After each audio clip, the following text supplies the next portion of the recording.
Kim alluded to it earlier, if we go to the NCC, we are not going back to the CC the next year or the next year after that, or however long it takes them to forget it. So that's a big thing that we need to consider. Another pro of the CCC is it fulfills all of our sports and all of our levels. And there are separate conferences for football that we have to be aware of, boys volleyball, ice hockey, and there is the tradition of the CCC that we are a founding member. So that's what you have on one side. On the other side, the competitiveness is a huge factor in interscholastic athletics. And in most states west of the Mississippi, you only play schools of your class size. You don't play double L. If we're a class M, we don't play double L. You travel as far as you have to go in order to play that, because the point is we're recruiting from 820 students, as Mr. Rocket said, you're going to play the same comparability.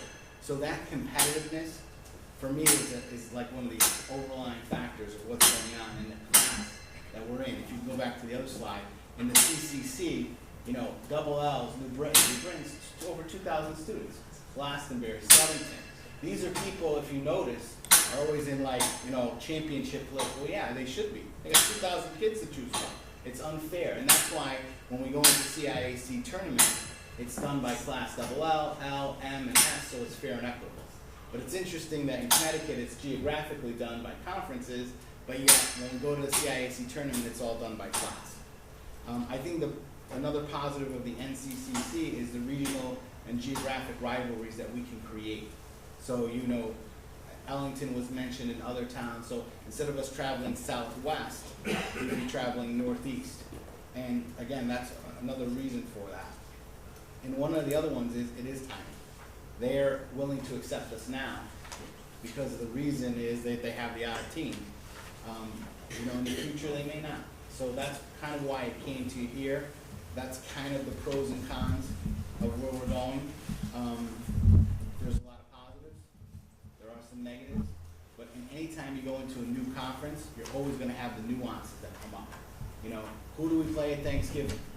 You know, that's a big rivalry. In some districts, you're talking about $30,000, $40,000, $50,000 in revenue from the gate. So that makes a difference. So there'll be some bumps along the road, but the purpose of a conference is in order to fill your schedule. And then you create those natural rivalries and school culture. So I hope I tried to lay it out for you in two different perspectives. Does anyone have anything else to ask or comment on? Okay, there is a motion on the floor to move to apply to the NCCC, and if accepted, to move to the NCCC whenever they, well, after a year notice to the CCC. So I'm going to ask for a vote now. All those in favor of the motion? Anyone opposed? Motion carries. Thank you. Thank you.